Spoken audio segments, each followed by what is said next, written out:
Thank you, Guokai, for your introduction. It's my honor to have this opportunity to share some observations regarding China's economy.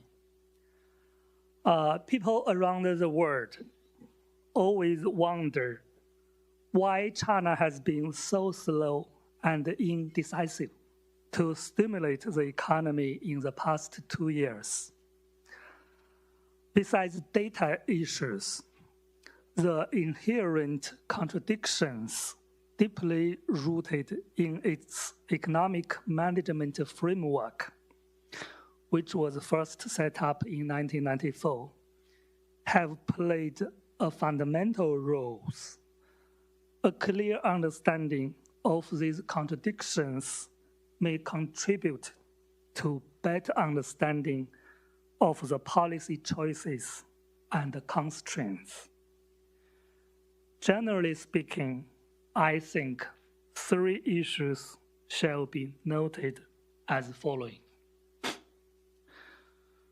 First of all, due to various structural changes, China's economic fluctuations have generally shifted from a previously easy to hit up, difficult to cool down model before 2008 to an easy to cool down and difficult to hit up model after the global financial crisis. Therefore, before 2008, the main objective of macroeconomic management was to curb economic overheating, with the main means being monetary tightening.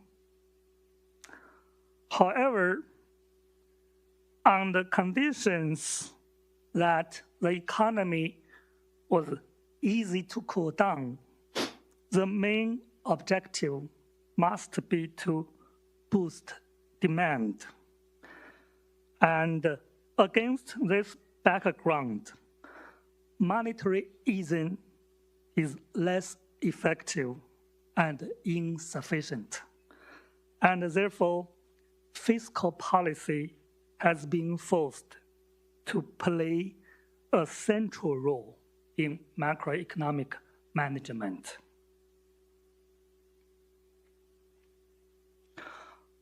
However, due to long-standing historical reasons, China's public finance is highly fragmented, and the central government is very small, whose expenditure is even smaller than the budget deficit, accounting for roughly 14% of total government expenditure. Therefore, most of the administrative functions actually are being performed by local governments. Therefore, when counter-cyclical fiscal policies have to be executed, the central government naturally asks the local governments to do the policy. And here laid down the ground for misalignment of responsibilities and interests, paving possibly the way for the thereafter explosive growth of local government debt levels. Second, after 2008, because of sluggish growth in external demand and continuing rapid urbanization in China, real estate sector became an important driver and a key pillar for expanding aggregate demand. However, due to inherent drawbacks in the business model of property developers, and also some of the drawbacks in the regulatory regime regarding property sector. The real estate sector rapidly evolved into some quasi-financial institutions with the potential to create and expand credit. As real estate prices went up sharply, the regulatory bodies began to take measures to reduce risk exposure of the financial institutions, which forced the real estate industry to seek alternative financing channels, therefore further giving rise to a real estate-centered, highly opaque, highly frictional, and largely unregulated shadow financial system, which created significant loopholes and notable gaps in the highly unified and regulated financial system.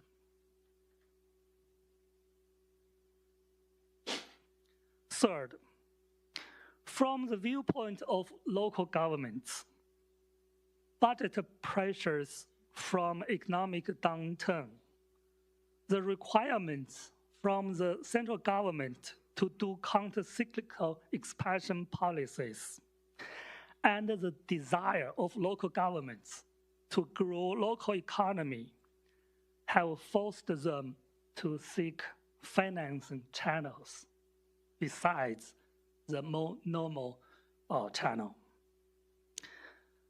At the same time, the rapid urbanization has created stronger demand for land, generating huge land sales revenues.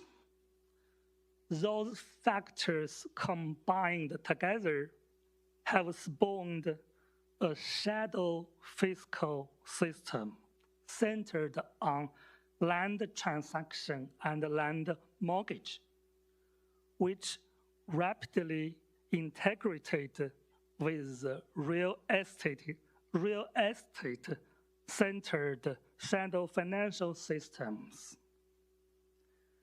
Therefore, in China, in the years after the global financial crisis, we developed a shadow fiscal system and a shadow financial system, which lie largely beyond the monitoring and supervision of local legislature, the supervision of central government, and as I will mention below, also the supervision and monitoring of the financial market. From the viewpoint of the investors, they generally believe that the central government will ultimately bail out local governments. That's a so-called rigid payment belief, which created huge moral hazard problems and make the monitoring of financial market regarding local government debt and that of real estate sector could not work normally.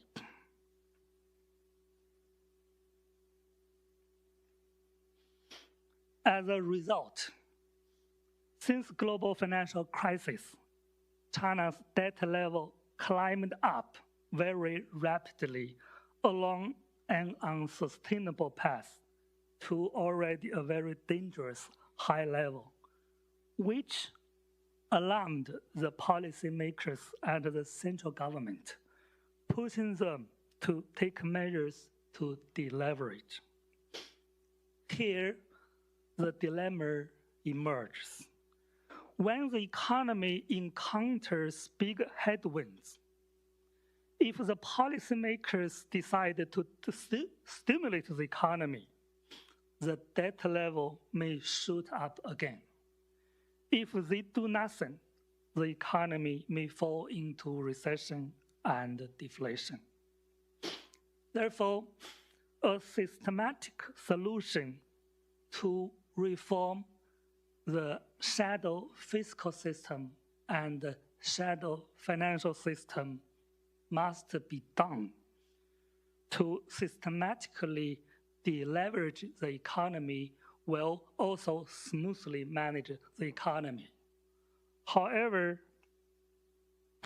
given that the economy now is still struggling to absorb the hangover effects of the burst of the housing bubble and to a less extent the local government fiscal crisis, the task to reform the shadow banking system and the shadow fiscal systems is apparently very daunting and must be very time-consuming. Therefore, the central government is very indecisive to choose to stimulate the economy or to regulate and reform the system now. That's all. Thank you.